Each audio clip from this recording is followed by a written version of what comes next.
start my videos with good morning, huh? It's because it's morning and I have to say good morning in order to be proper. If I don't say good morning, it doesn't feel like I started the morning, so I have to say good morning. welcome guys to my channel. Welcome to Valentina's Corner. Today this is my corner. This is where I'm laying, you guys. I am just taking the day chill, and after I took a shower I was like, you know, sometimes, tell me if you do this too, sometimes when you take a shower, that's the moment that you start thinking about so many things. That's the moment where you almost will even talk to yourself, and I do that sometimes, and I have no shame in saying it. That is because it's a way for me to like process what is going on. Like, it's a way for me to process exactly like the things that are happening, you know, to me and stuff.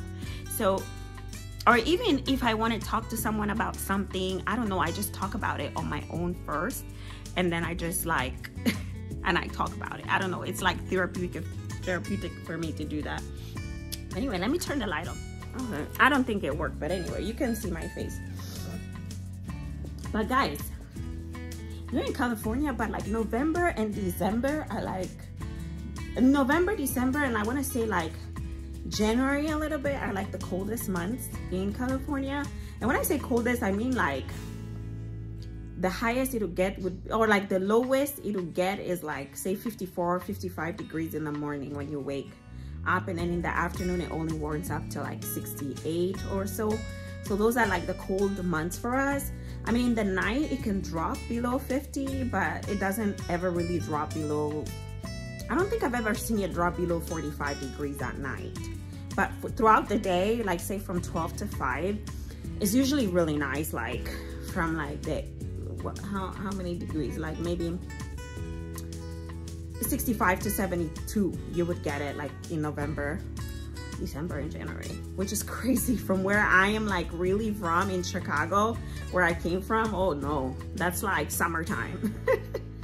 But anyway, to go back to what I was talking about, and I wanted to come on here with you guys and discuss, yeah, like this morning while I was in the shower, I like did like a bit of like a note check in my head, and I said, you know what, I'm gonna come on here and share this with you guys. So you guys know I've been a registered nurse for 10 years, and within those 10 years, I've ventured around in different areas of nursing. And I first started as a registered nurse in rehab care. So on a Medicare floor, let's say rehab subacute care. It was a facility where people, mainly older people who say would have had like orthopedic surgery and needed to recover after a hospital stay, would be sent to, almost looking like a retirement home, but not really quite as such, because they needed more care, but just not as much care as they would need if they were hospitalized. So we would still give antibiotics, we give IVs, we did, you know, we did treatments and everything like that. So I worked on a rehabilitation floor for a while, but that burned me out pretty quickly, because as one nurse, I had 47 patients, up to 47 patients most time of the days, and that's one nurse. And I only had 2 to 3 CNAs, usually 2 CNAs on a day shift. 3 times out of 5 times out of the week, I had about 2 CNAs. They were my backbone. They were everything to me, because without them, I wouldn't have, you know, I wouldn't have survived on the floors. But that job was so hectic, not because of the level of care of the patients, because like I said, they weren't as sick as they were at the hospital, where normally you would get a lower ratio of patients because they're very sick. But just the fact that there were 47, and I had to make sure that all these 47 people would be doing well, and I only had 2 CNAs to care of the, you know, to take care of the activity of the daily life for these patients, was too much. I barely had time to take a break. I barely had time to even take 20 minutes to eat my lunch. My lunch was never at a set time, because I only was taking it when I found out that it was opportune to do so throughout my shift. And even when I did eat, I ate so quickly that by the time I was done with my shift, I always felt sick, because I'm like, oh, I ate so fast that the food would not really digest and would be like right up here. So that was my first job as a nurse. It was at a rehabilitation facility. I only lasted there for a couple months.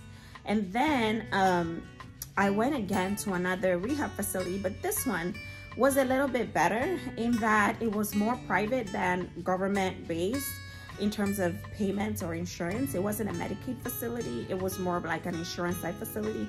And it also had, you know, pensioners who were not really sick, but just needed like that extra care with medications. So I did that for a while, and I did that longer than I did the first one. But then I realized that I don't think that this is it for me. This is not really the area I want to be in nursing. Although I love old people, I love caring for them, I just felt like the politics wasn't there. It didn't give me the opportunity to do nursing the way I knew could be done, to better care for the patients and for us to enjoy what we were doing. I felt like everything was really for the profit of the owners of the businesses. Now, I'm not against that totally, because when you're a business owner, you invest money into a business and you want to make a profit out of it. And also, of course, make sure that things go well for those who are paying you, like the patients. However, when it is to the extent that the patients are not really receiving the level of care that they are paying for, because the owners are trying to save as much money as possible to make their own profit first, that is when I have a problem. And that is the problem that is mostly present in the nursing home facilities and in healthcare in general in the United States. I can't speak for other countries, other continents, but the problem in the United States is that one. As a nurse who have worked in the field for some time. And I say this because when the state, it's time for the state to come and survey the facility that is providing healthcare to patients. During that time, they will do anything and everything to hire as many CNAs, certified nursing assistants, to assist the nurses on the floor to make it look like they're overly staffed, so they look so good. But when that survey window is closed, they either get rid of people, make it so difficult for people to work, or they just play around with people's hours because they don't want to pay all these extra people to work. And then when incidents happen, it's so easy for them to point fingers and say, oh, it was this person who did A, B, C, and D. So it is very evident for people who work in these facilities that the money aspect is all that these companies really care about.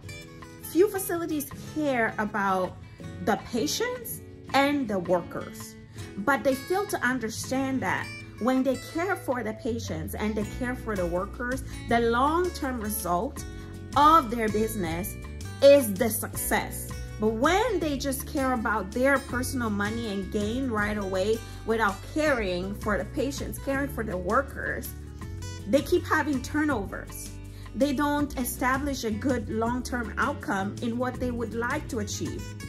You know, thus monetary success is not long-term. It's just, unfortunately, what becomes standard, because most of these companies only care about the money anyway. But guess what? They also forget that there are also human beings. These people who own these nursing homes, they are human beings. Their families are human beings. Not everyone may be as rich to afford to have personal care at home within their families. There might be that one or two person in their family that may need to be in a nursing home one day, and they may be subject of the poor treatment received in these areas because of the lack of care of the caregivers that are giving care to these patients. So it's like a cycle. So anyway, if I get into that rant, we're never gonna be done with this story. But yeah, so that was my story with the nursing homes. Then I was like, you know what? Because of what I've experienced, let me see if there's anything else out there. So I applied to case management. I saw that there was an opportunity with hospice. For those who don't know what hospice is caring for the dying. People who have reached a stage in life where they are pretty much, everything was done to help them get better, but they're just not getting better. So they're gonna focus on comfort rather than treatment. So the focus here is not to treat the patient to get them healed. It's to treat the patient so that they're comfortable enough to approach death and dying comfortably. So there's a lot that goes into that, because there are medications, there are treatments, there are, you know, so many things that are involved into that. And I really liked that that position, because I built a lot of relationship with the families and the patients themselves. But what I found at such a young age is that I would get so close to these families that I would come home and I would think about them a lot. And then I would get really sad, because when they'll pass away, I now was thinking about how really in my heart I wish that they wouldn't pass away. So it was having an effect on me personally. I feel like I wasn't, at the time I thought I was strong enough to do such a thing, but as time went on and I realized how attached I would get to these families and these people who looked at me really not so much for, oh, she's coming for death and dying comfort, but they kind of wanted some hope that their family member who was in the hospice would actually survive and live long and not die. That's what they really wanted from me. But unfortunately, I was going there with the news of, oh, these are the signs and symptoms of A, B, C, and D. This is that. So I was always sad. And at the time, I was in my mid-20s. And I'm like, I don't think I want to deal with sadness every time. Although I felt like I was doing a good job at it, I felt like even then, I wasn't happy doing it, because it was death and dying every single day. And even when I came home, it was difficult to detach from that. So kudos for those nurses who do that for like years and years, because, you know, some of those nurses are able to detach. Some of those nurses don't detach, but that's what they love doing and they keep on with it. I liked some of that because the company I worked for was really good. The only thing again was that what came with the job was that I would have to be on call. So I would work 5 days in a week, and within those 5 days, say on a Wednesday, after working my 8-hour shift, I would be on call from 8 p.m. all the way until 8:30 a.m. the next day, and then I would have to start my Thursday 8:30 to 4 o'clock shift. And while being on call, although when I say 6 times out of 10 I wasn't called out at night, those 4 times out of 10 times that they did call me, it hurt, because you can be called, say, at 10 p.m. at night to go and respond to a symptom call, and you're not done with that call until maybe 1 a.m. and you return home and you're tired, and before you wind down and sleep, it's already time to get up and really go on to your next, you know, appointments for the day and start your shift again. So, you know, and even if they call you one time, they might call you a second time, because they don't, once again, nursing is short staffed most of the time.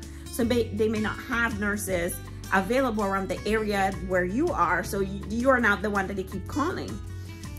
So I had a problem with that, because at the time, although I was single and didn't have children, I was already stressed with that. And I'm like, this is not something I can do long term if I start having a family, because I mean, I have to buy, how am I gonna do this 24 hours work, correct?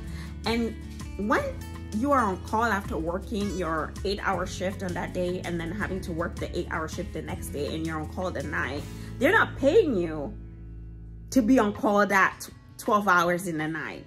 They're only paying you for when you go out on the visit, right? So they'll say, okay, we are paying you this amount per hour for the visit that you're going for, or they'll pay you a set amount for that visit. It's not like they're paying you from this time to this time.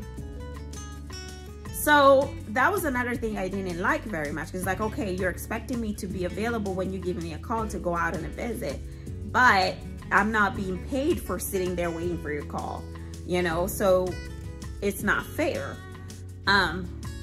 So that was one of the reasons why I was like, you know what, although it's a good company, I don't think I can see myself doing this long term. And also with the sad feelings I had associated with it, I just was like, you know what, this is not the best field for me. But even then, I was happy I tried it, you know. And, you know, there might be a time in my life where I might need to do a little bit of it again and do some PRN work in it or whatever it may be. I'm open to it, but to do it full time, you know, it's really draining mentally, physically, personally, spiritually. It really is. You have to be really at a place in life where you are really the fit for it, you know? So, so that's about it with hospice. Then, what else?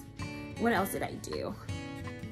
With that case management experience of managing cases of patients who were approaching the end of life period, I was able to get an opportunity. I actually applied for a public health nurse position at a clinic that had multiple branches in this area of Chicago.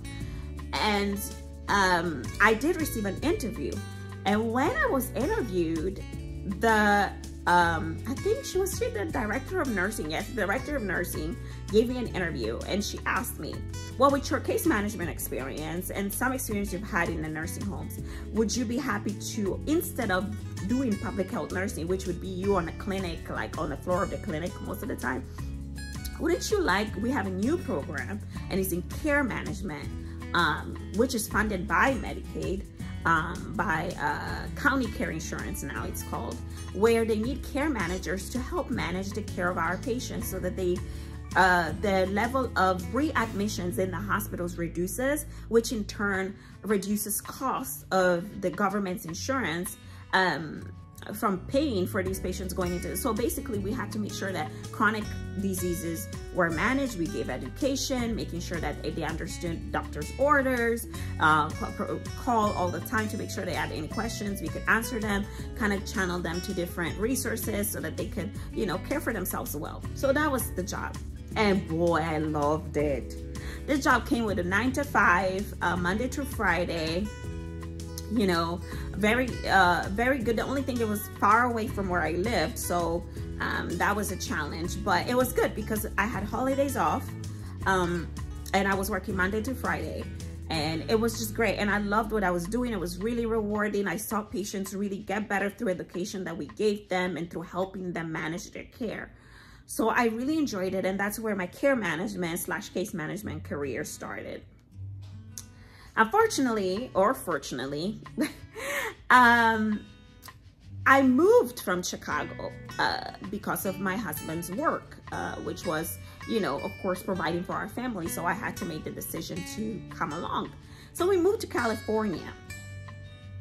When moving to California, the market was not quite ready yet for care management. They are now starting to do that, but California is a very litigious state. So they don't have a lot of freedom in starting certain things until they're well.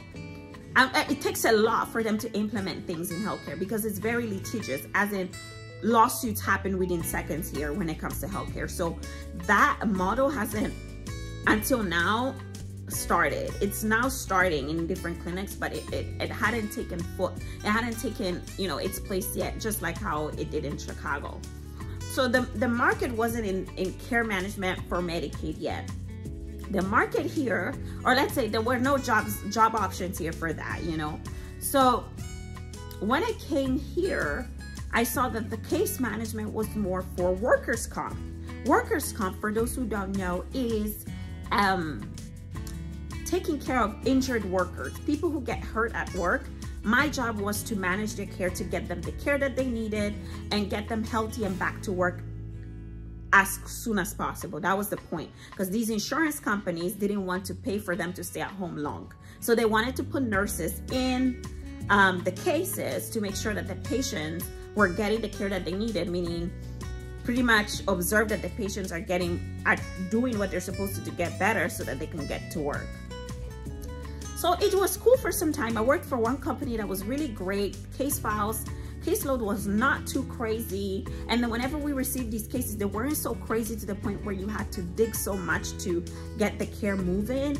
It was pretty good. You know, we liked, and it was good. We had secondary nurses, kind of like additional nurses who, when you would go out and meet with the patients, they would be the one hovering over your files, and they would be the one doing the calls, doing all of the administrative work. So it's not like you're out all day on the field meeting with patients and doctors and then coming back and doing all the administrative work. Yeah, you would come back and do some of it, but it was more of like connecting the pieces and being done with your day, rather than you're now coming back and doing another 3 hours of work. So that was great about that one company. But then after having my baby, I took a break and that company closed.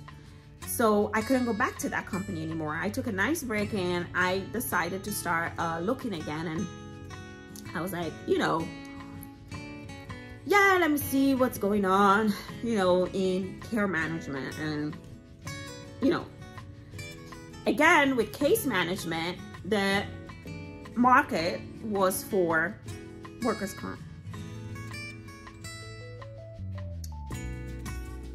I have to say that I was grateful for the opportunity. But, and I underline but again, it reminded me almost of how hard it was to work at the nursing home, in the rehab facilities.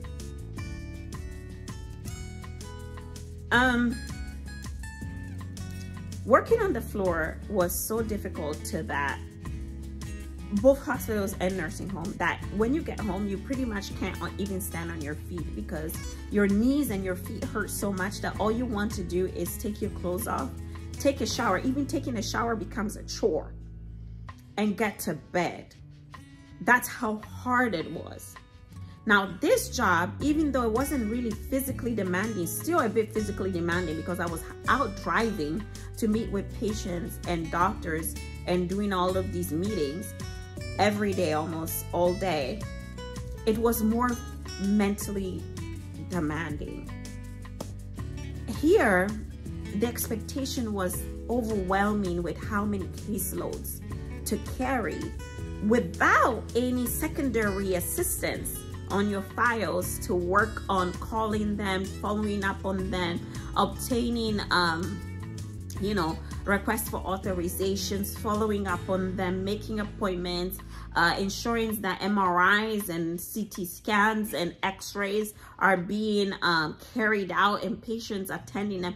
We didn't have none of that. But the caseload of this company, the caseload was so high and expecting to even go higher. So without any secondary assistance and with the expectation of being out on the field to meet with from 2 to 4 patients on a daily basis, and then coming home and digging through all of these files to make all these calls, to carry out all these orders, to ensure that patients are getting A, B, C, and D, to call patients. I mean, you would be out in the field for pretty much a whole 8 hours. And when you would return, you would have to work another 4 hours on a daily basis. Now, mind you, this was not an hourly job. This was a salaried job, which they said, okay, if you go over a certain amount of hours per month, you would get a bonus. Nobody cares about a bonus. You need to pay me my hourly amount if I go over a certain amount. And who says that every time you want to, who says that you want to go overtime every time? You know, once in a while, it's okay. But when it's 3 times out of the week, every week, what? And you just get a bonus whenever. I almost had a nervous breakdown with this company. And, you know, things are different, obviously, when you're a parent and a spouse versus when you're single. But I believe that even if I didn't have kids, this would have been way too much to handle, to the point that whenever I had a new case, all I could do was do my initial contacts and leave the file, because I had to go out on visits and visit the other patient, or I was in the middle of digging the reason why a patient didn't get an MRI done. And you know that takes a long time. You have to call the offices that never answer. You have to find out if the doctor made an order. You have to find out what company they can use, the insurance company wants to use, because if the insurance company doesn't pay for this MRI company, you now have to call 3 other companies to see if they'll take it, if they've received the order, if they did. Like, hours and hours for one patient. And you have to be out also on the field. Like, am I doing this while I'm driving? How am I writing? Am I supposed to get into an accident and who knows who's going to take care of my body? Guys, after that experience, I decided to pause the break. I said, I went to school for nursing for 4 years. I almost ended up getting a master's degree in nursing, but I think that didn't happen for a reason. I love nursing because it is a field that is very much rewarding when you find the right job. They say that there is a shortage in nursing, but there is a shortage in the bad jobs, the jobs where the companies give zero care about their patients and their nurses that work for them or work with them. But there isn't a high demand for those jobs where nurses love, or that nurses love. And for the jobs that nurses love, the pay is not very good. Or if it is good, that pay is kept for a certain special people. I don't know who these people are, but some people make really way more than others, even if they're doing the same things or more. So I decided to push the brakes and say, you know what? Hold on a minute. I can't keep doing this where even though nursing is beautiful as such that it has so many different areas of nurses that you can try and explore, I can't live my entire life going from one place to the other place simply because I cannot find myself fit and I cannot have a work-life balance within a career. I want to do something that I can say I am good with. My kids and my family, I'm not worried every day that I can't pick up my son, I can't pick up my daughter if something happens. And now with COVID, you know, schools close every time. Every month something is going on. It's either your child is not well or the other one is not well or the school is closing for a week because of COVID and now you are sick. So I'm like, what? And jobs are not that forgiving. They give you 8 days sick days, and now it's 8 days sick days in America because before COVID, you're lucky to get 3 days of sick days. So, and it's I think it's 5, it's not even 8 days. So if I look at how, if 1 week, if the school decides to close, say 5 times in a year for COVID cases, and each time they close is a 1 week, and you don't have family members around, or your family members also have work and they can't just take off every time. Your husband also is busy. Between the two of you, even if you switch it, who's gonna stay off with a kid during their time off of COVID, you're still gonna run out of sick days. So what happened when you're sick? Do you know in America, the standard vacation time off is 10 days. 10 days only. For parents, that is ridiculous. There is no work-life balance in this country. This country is made to break families, to make things difficult for everyone who has a home. It is only made for those who can afford staying at home, who are rich enough to have their own business and make rules for themselves. It is not made for regular people.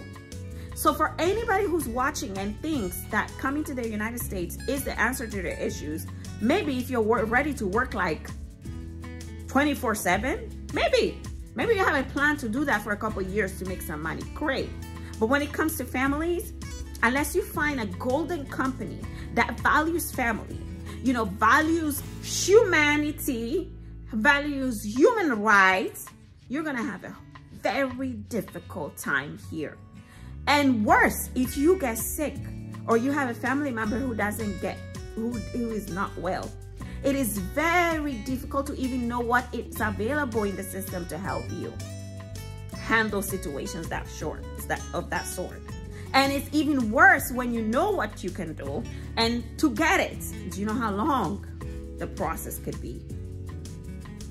Guys, I had to push the brake. I had to push the brake and sit down and reevaluate. Like, dude, I went to school so much. I paid so much money and I'm still paying money to care for people, but no one is taking care of me. No one is taking care of me. My job doesn't care about me. Even if I'm not feeling well, they're expecting me to do a lot. And I have family. I want to work for a place that if I'm working for you, you care about me. Let me tell you, I was born and raised not in America. I was born and raised in Italy for 15 years of my life until I moved from the country. That country, just like other European countries, does to a huge extent compared to the United States care for their workers. And they are content with how the economy is going for the most part. Yes, it could go better. That's everywhere, even America. But they're content with the state of their countries. But they care about the human life. Even when you just think about maternity leave. Maternity leave, you know what? You cannot tell somebody that maternity in Europe, that maternity leave is just 6 weeks. America, 6 weeks. You're lucky to get 8. That's if you have like a cesarean section, that's when you can get 8 weeks. And that 8 weeks is not a full 8 weeks. It's not a full 8 weeks because I think there is not calendar days or something like that. So it ends up being like it's not 8 weeks. It's not a full 8 weeks. Now, if you worked in a place for over a year or for a certain amount of hours, you can get the FMLA, which is 3 months long, but you only get paid for the 8 weeks, and that's not even full pay. That's 60% of your pay that you used to get, and then the remainder 1 month you have to take care of it yourself, or your vacation days that they would pay you if you were to take vacation. You need to renounce those, and they will use that money to pay for the FMLA.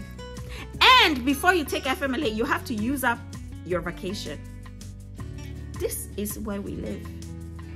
This is where we live. Now, not to say that things should be easy, but this is inhumane. This is inhumane. In a place where it is natural to have children to make the world go around, they don't honor family. They don't value the time that people need to spend with their families.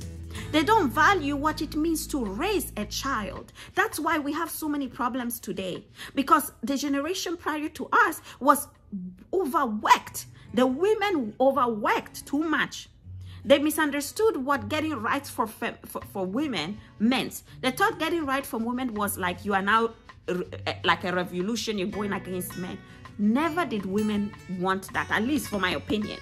What women were asking for were to be treated fairly, so that if a man in their house could not afford to provide 100% financially, they also could do so without being discriminated upon because they are women, so that and then not get a job. They wanted to help their husband to provide financially, but not to the point where they cannot care for the natural children that they would have. Some countries, even when you give birth and you go back to work, they say, oh, just work for 6 hours. And if you like it that way, you take it that way. And they won't give you a hard time because you just can't work 6 hours in a day.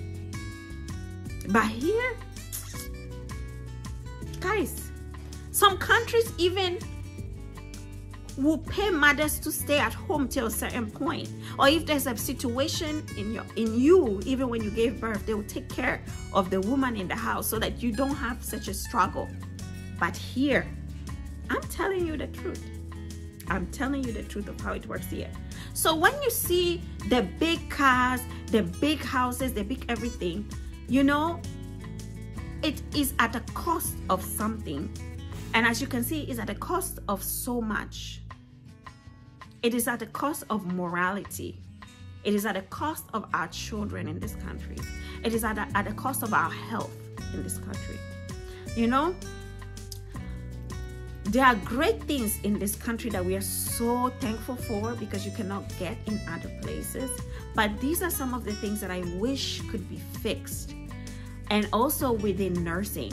It's like, how can you wake up in the morning, go out, and you go and meet maybe 4 patients, 10 different doctors, you come back late, and then they have the nerve to call you that there is a rush visit. A rush visit in case management workers' comp is when a patient, like an injured worker, got really severely hurt and they're at the hospital and they want a nurse to go in there and do all of the case management of care. and coordinate care with the case managers at the hospitals for a smooth transition back home and the doctors. So you are now, after your 8 hours that you haven't even done your administrative work, you're now going into a hospital to take care of the emergency, which will can take from 3 to 6 hours while you're there. And then you are now coming back home. And they say with this, they want to give you just a little bit of money because of that. The money they want to give you for something like that is not worth it. And when you say no because you have things going on, you have to pick up your kids, or you have to, then later on they start pinpointing you. It will affect you promoting. It will affect, you know, even because they tell you that that's an expectation. So most of the time they expect you to say yes. Yes, you can say no if you really can't. But when you say no, you are frowned upon. Because now if the emergency happens within your area, there are no other nurses around your area. What happens is they have to renounce that opportunity. That means they have to renounce to the money. But let me tell you, from that money that they get from the insurance company, it's probably like $2,000-$3,000 they're getting for that rush visit. And they're only giving you maybe a few hundreds of that. When I say few, I mean like 100 or 200 or 3, maybe. So yeah, if you don't have much going on and you are so in love with it, you don't have family, it's just you by yourself, and you just want to keep doing that every week, yeah, it could be a nice extra money. But when the taxes come, they take out most of the taxes. That money ain't yours. That money is going to the government again. I mean, guys, I'm so tired, you know, and it's so sad because I spent my time studying for a career that I thought, you know I will love, because caring for people is so rewarding. But the politics inside of this career and the politics in the career is what is making nurses leave and rather take something completely different, that even if it may offer way less in money, they would rather take that for their peace of mind. Nurses are struggling health-wise. We are even struggling financially, because even though people think that American nurses make a lot of money, that lot of money is not, because the more money you make, the more the responsibilities, you see, and the more taxes they take out, you see. And then what you need to be able, especially if you have a family, if you need to be out for so many hours, you need more child care to care for the kids for all those hours, and better quality. So that means that your money, almost half of your paycheck is gone on that.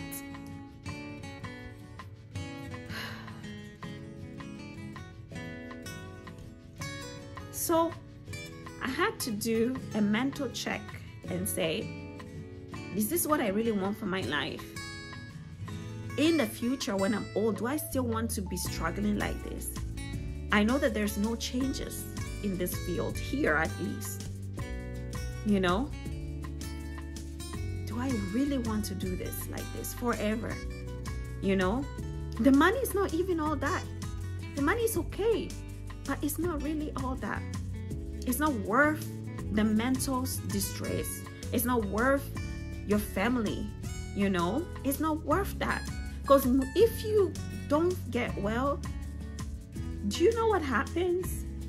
That insurance that you get from your job, you get it because you're working. When you're not working, whether it's because you're ill or whatever happens to you, you lose it. So how are you gonna pay for your treatment if you don't get well due to your job? And they take your insurance away because now you cannot work. And they don't give you enough time off, days to take care of yourself. What do you do then? What do you do then? What do you do? Is it worth it? I don't think so. I don't think so. We all love people. As nurses, we get into the job because we care for people, and we put ourselves in the shoes of people who need care. We want to offer the best we can.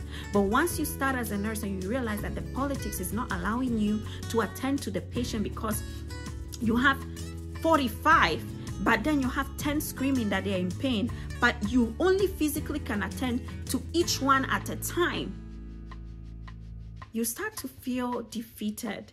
You start to feel like, oh, so does it mean that even if I want to do my job well, because I have been placed in a situation where people want to make money off of the care that I give, I now can even be put in jail because I am not deliberately neglecting my patients, but because of the conditions I'm put in, I am neglecting my patients.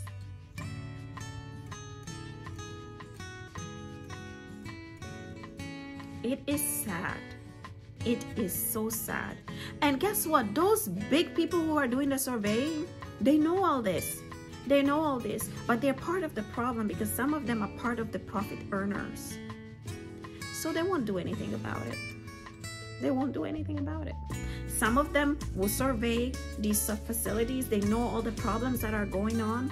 They know there's a bunch of medical errors, but they'll only get the medical error off of one nurse, maybe a black nurse who they don't already want in that position, and point fingers at that one, so that it's so easy for them to point fingers at that one and not the facility itself. And that's how they get by, you see? But then when it's to benefit them, they would just cover everything up. Cover everything up. It's sad. But don't forget, if you're the one who is the owner or the surveyor or whoever, the employer, don't forget that you are also human. You don't know when you will be on that bed and you will need the care of a registered nurse, the care of a doctor, the care of a healthcare worker. And you'll be now feeling what it feels like to be at the other end of the table. Don't forget that we are all human, just flesh. We're here today, we die tomorrow. You don't know. So something needs to change in healthcare. Change it. Whoever is in charge of this healthcare in America, change it. That does not mean that you have to change the whole healthcare system, because there are some good things about it. We have the highest technology in the entire world. People come here, pay to come here to get surgeries and things of that nature. But even though we have that, it is not readily accessible in a fair manner and available to everyone. It is a process that can be fixed and should be fixed to honestly make it the best in the world. It can be, but it needs to start with putting patients first at the center of it and those who care for them. Because if all the nurses decide to wash their hands and say forget nursing, I don't think doctors are gonna have even a second, they're not gonna even have a second to do anything that nurses do, because being a doctor is a lot of work. A lot of work to study what's going on with a patient and to make orders to get that patient to be well. You can never sit there and be doing IVs on a patient while doctors are not, it's gonna be a problem in the hospital. So nurses, we really are the army of the hospitals. We are the army of the hospital, the surgeons of the hospital. You need to take care of us because nurses are leaving, and they're leaving for real. COVID was not a joke. COVID woke a lot, maybe I should not say, the pandemic woke a lot of nurses up. They woke a lot of nurses up. Lots of nurses died, lost their lives. Lots of nurses contracted COVID and got mentally ill from it and have not received the proper treatment that they deserve due to it. I've taken care of registered nurses as a workers' compensation nurse to help them get the care that they needed due to contracting the disease, the pandemic disease at work. And these nurses crying to me, telling me that it is unfair how they've been treated. It is unfair how long it's taken for them to get the care that they needed in order to get better. Come on. Come on. Come on. Where do we live? Is this not the greatest country in the world? Is this not? Anyway, guys, I'm gonna be done with my rant. It's already 45 minutes. It's been a great morning sharing it with you. I hope you have a great rest of your week. And till next time, ciao, ciao.